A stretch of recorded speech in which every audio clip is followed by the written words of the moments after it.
Hello, welcome to Phantom Homicide Richard Speck, the Chicago nurse murders. And welcome. Today, we're really delving into a case that, well, it didn't just shock the U.S., it fundamentally altered how people felt about safety, about innocence itself. Yeah, we're talking about the mass murder of 8 student nurses in Chicago back in July 1966. A crime so brutal, so methodical, it was immediately called the crime of the century. And that wasn't just media hype, was it? The idea of one person breaking into a home, a shared space like that, and systematically killing almost a dozen young women, it felt almost unthinkable at the time. Exactly. It felt like something out of, well, a dark piece of fiction. Our sources tonight really detail Richard Speck's terrifying path, the sheer horror of that night, and the massive legal and social shockwaves that came after. So our mission here is to go deeper than those headlines. Mhm. We want to unpack how Speck got to that townhouse on East 100th Street. Right. We need to look at the systemic failures, too, how he was even free given his extensive record across, 3 states already? And we absolutely have to talk about the survivor, Corazon Amaro. Her bravery. She was the key, wasn't she? The only one left who could identify him. Absolutely critical. Without her, the path to justice would have been incredibly difficult, maybe impossible. So let's dig in. This wasn't just one sudden act of violence. It was a convergence. Speck's own issues and, frankly, institutional failures. Yeah, a perfect storm in the worst possible way. Let's start at the beginning then. Part 1. The making of a predator. Speck's path to violence. Okay. So, Richard Benjamin Speck, born 1941, Kirkwood, Illinois, 7th of 8 kids, and right away, instability. The first big trauma being his father's death. Yes, a heart attack when Richard was only 6. Reports suggest he was really close to his father, and that loss, it created a huge void. A void that was filled, unfortunately, by a very problematic figure just a few years later. His mother remarried. She did. 3 years later, she married Carl August Rudolph Lindbergh. And this guy, well, he was the opposite of a stabilizing influence. Did she know his background? Our sources mention Lindbergh had quite a history himself. It's unclear how much she knew up front, but yeah, Lindbergh was, well, a disaster. Nominally an insurance salesman, but mostly an abusive alcoholic who was often gone anyway. And his criminal record, it spanned decades, right? 25 years. Things like forgery, multiple DUIs, just constant volatility introduced into Richard's life right when he needed stability most. So the family moves to East Dallas in '51. And the next decade sounds like just constant upheaval. Perpetual motion is a good way to put it. The sources list 10 different addresses, mostly in poor Dallas neighborhoods over about a dozen years. Wow. And Speck reportedly hated Lindbergh intensely. That seems to have been a major catalyst for his own spiral. You see it in his school records, too. He really struggled. Immensely. Failed almost everything. He needed glasses for reading, poor eyesight, but refused to wear them. Stubbornness or something else. Maybe. He also repeated the 8th grade, partly because he apparently just refused to speak in class, had this fear of being stared at. Huh. And eventually dropped out. Yeah, quit Crozier Tech High School in '58, not long after turning 16. And this trouble at school runs parallel to substance abuse, starting incredibly young. Very young. Started drinking heavily around age 12. By 15, the reports say he was drunk almost every single day. That pattern, the heavy drinking and the volatility, it becomes inseparable from his criminal activity, doesn't it? Which started young, too. Trespassing at 13, that was the start. And it escalated quickly. So by his early 20s, in Dallas, it's more serious felonies. Right. 1963, he's 21, convicted of forgery, stole a coworker's check and cashed it. And burglary, took some cash, beer, cigarettes, sentenced to 3 years in prison for those. 3 years. Ah. But he didn't serve the full term, did he? This is where we see the first major failure. He was paroled in just 16 months. 16 months for forgery and burglary. Which is already pretty lenient, but what happens next shows just how dangerous he was becoming. He was out for exactly 1 week. 1 week. January 1965, he attacks a woman in a Dallas parking lot. With that enormous knife. A 17-inch carving knife. Yeah. Terrifying. Luckily, she screamed, he fled, but the police caught him nearby. So, conviction for aggravated assault. Another sentence. 16 months, this time meant to run concurrently with his parole violation. He should have been locked up. But he wasn't. This administrative error, it's crucial.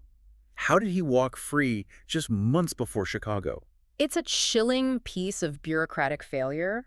The 2 sentences, the assault and the parole violation, were supposed to be served together, but somehow, due to a major paperwork mix-up in the Texas prison system, They messed it up. completely, they either treated the sentences as if they were already finished or just failed to file the right papers to keep him there. The result: he walked out after serving only 6 months for the aggravated assault. That's months. If that error hadn't happened, Richard Speck would have been behind bars in Texas in July 1966. The nurses would likely still be alive. That is staggering.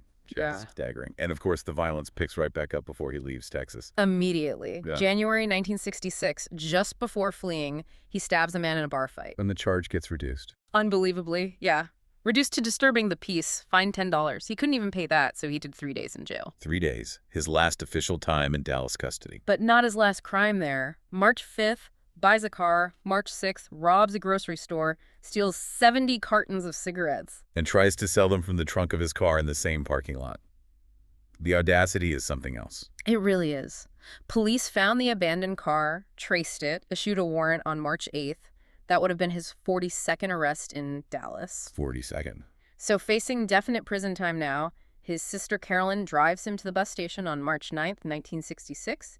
He heads north, flees Texas. But not straight to Chicago yet. There's this really important, terrifying stop in Monmouth, Illinois, his old hometown. Yes, stays at the Christie Hotel there. And this period, March, April 66, it's like a dress rehearsal for Chicago. You see the exact pattern emerge. Sexual assault, robbery, and then murder. Tell us about the first incident there, Mrs. Virgil Harris. April 3rd, he breaks in, assaults and rapes Mrs. Harris, who is 65. What's chilling from the sources is her description of him during the attack. Polite. Almost disturbingly so. Said he spoke very softly with a southern drawl. He tied her up, blindfolded her, ransacked the place, but only stole $2.50. That combination again, extreme violence, Yeah. petty theft. Exactly. Then, just a week or so later, April 13th, the final step, homicide. Mary Catherine Pierce, the barmaid. Right. 32 years old, worked at Frank's Place, a tavern Speck had been going to.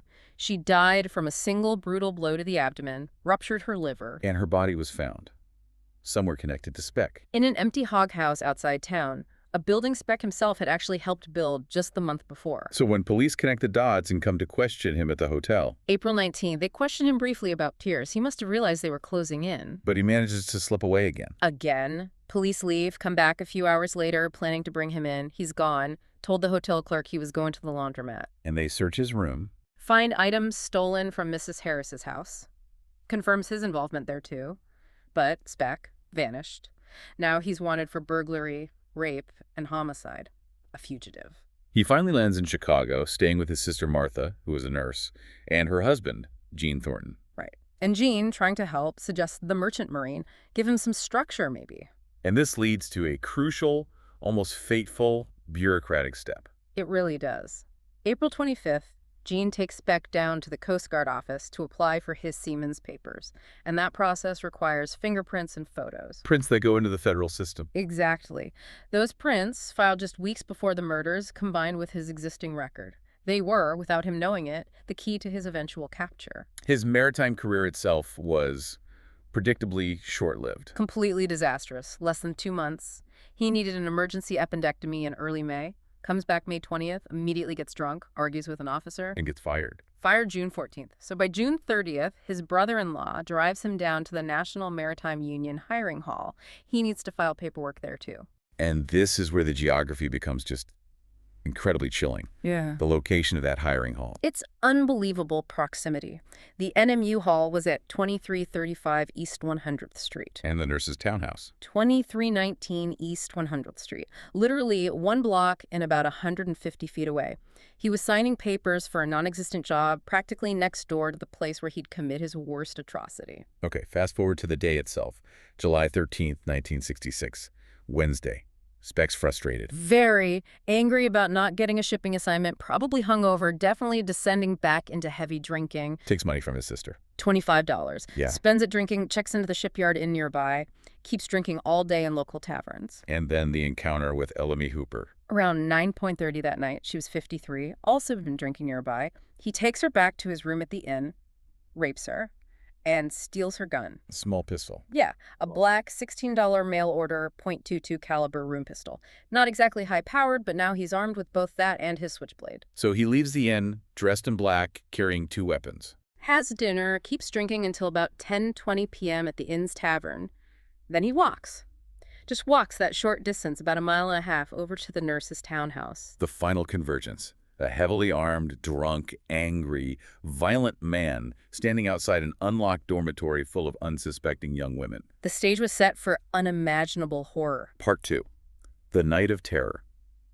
That moment, Speck broke in. Around 11 p.m., it really was a turning point. Before we get to the awful details, let's take a moment to remember the victims. We absolutely have to. It's crucial to humanize this tragedy beyond the killer. Their names were Gloria Davy, Patricia Matusek, Nina Jo Schmale, Pamela Wilkening, Suzanne Ferris, Marianne Jordan, Relita Gargulo, and Valentina Patian. All student nurses, young women with futures. Dedicated, early 20s mostly. And it's important to note Relita Gargulo and Valentina Patian were exchange nurses from the Philippines. It speaks to the community, the trust within that shared house, a trust Speck just obliterated. He had the gun and the knife, but the sources say he only used the knife inside. That's correct. He later claimed he was drunk, high, maybe only meant to burgle the place. But what unfolded, it was far too systematic for just a drunken impulse. Methodical is the word that comes up again and again. Absolutely. He didn't just burst in chaotically. He gathered them, herded all the women into one room. And he used psychology to control them initially.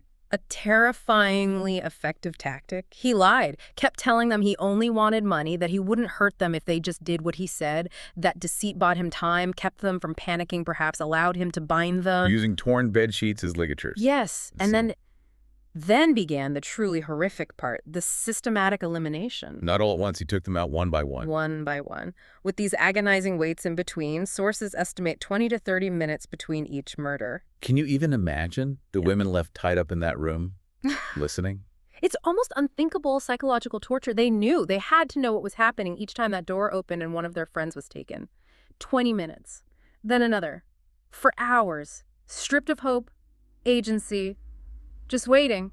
The attacks went on for hours, deep into the early morning of July 14th, and the methods varied. Horrifically so. Stabbing, strangling, slashing throats, sometimes combinations. It seems almost designed to maximize terror, control, not just killing, but dominating. And the final victim, Gloria Davy. Yeah. There was an escalation even then. Yes. The sources confirm she was raped before being strangled. The last one, it shows this awful progression: control the group, isolate, execute systematically, and then this final act of violation, truly calculated degradation. But amidst all this darkness, there was one person who survived.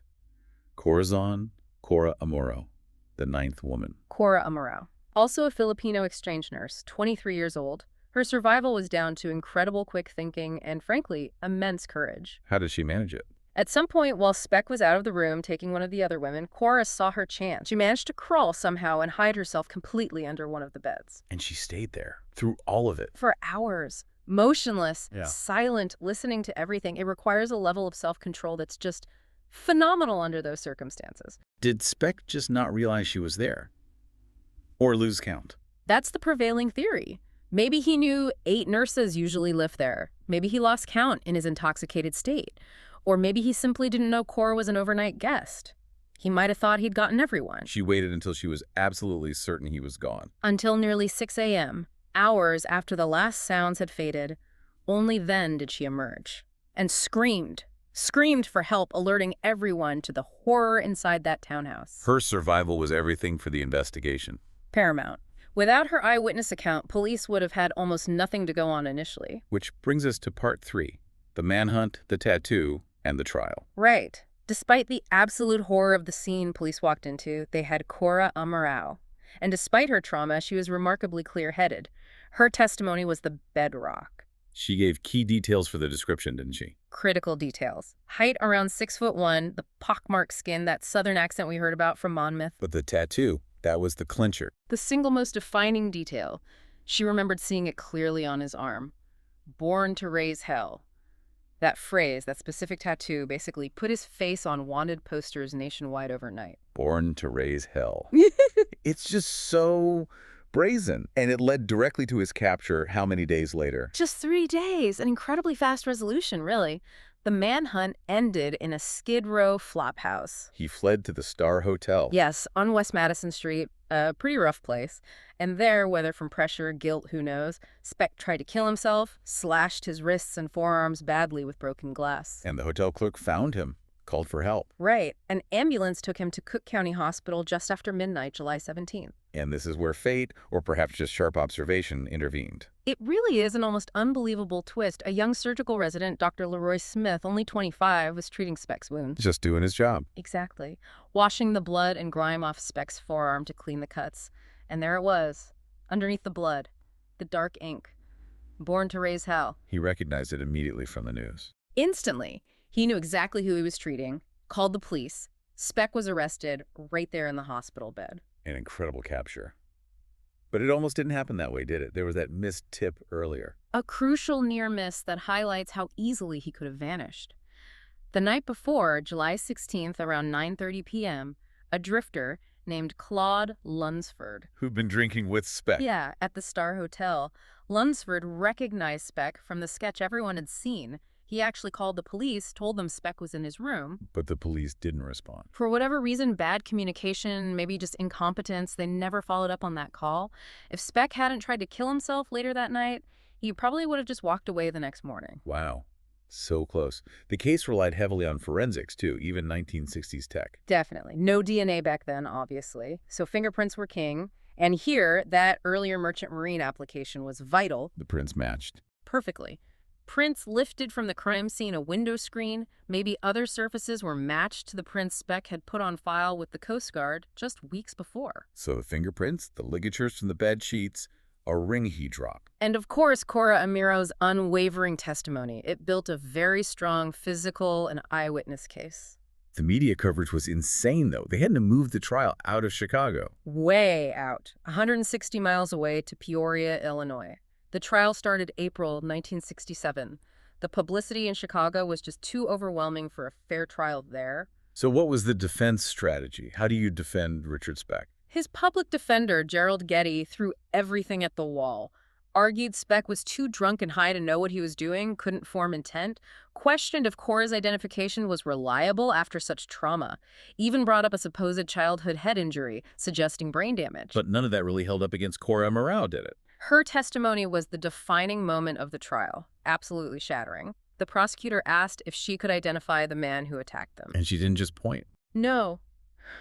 She stood up, walked across the courtroom, straight towards Speck sitting at the defense table, pointed directly at him, and said, with total conviction, "This is the man." Facing him down like that. Unbelievable courage. The impact in the courtroom must have been immense. It just sealed it. The jury saw her certainty. How long did the jury take? Just 49 minutes, less time than Speck spent between some of the murders. Guilty on all 8 counts, sentenced to die in the electric chair, June 1967. But the legal journey wasn't over. Part 4. The legal maze and this strange scientific red herring. Yeah, the verdict was quick, but the appeals process was long. And tangled up in this was a really bizarre, almost sci-fi tangent popular at the time. The XYY syndrome myth. Right, the idea that he was somehow genetically programmed to be a killer. Exactly that. It tapped into this mid-60s anxiety about biology being destiny. There was research, some published in respected journals like Nature, suggesting men with an extra Y chromosome, the XYY karyotype, were inherently more aggressive, taller, more prone to violent crime. And Speck somehow became the face of this theory. Based on what? Purely on superficial traits that seemed to fit the flawed profile.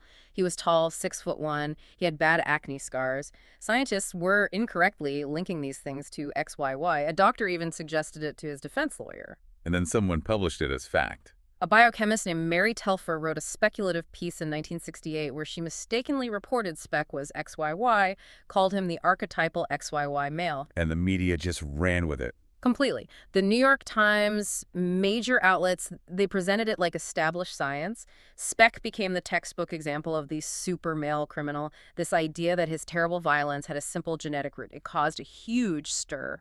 But the actual science, Yeah. it didn't back this up at all for Speck. Not even slightly. This is a classic case of media hype trumping scientific reality.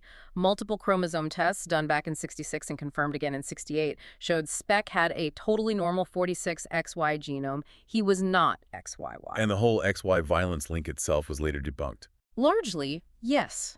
Bigger studies found no significant link between the extra Y and increased aggression or criminal behavior. But the myth stuck around in the public imagination for years. People wanted a simple biological answer for that kind of evil. So the genetics were a dead end. What actually saved him from the death penalty were Supreme Court rulings. Two huge ones. First, in 1971, the Supreme Court looked at his case in light of Witherspoon v. Illinois.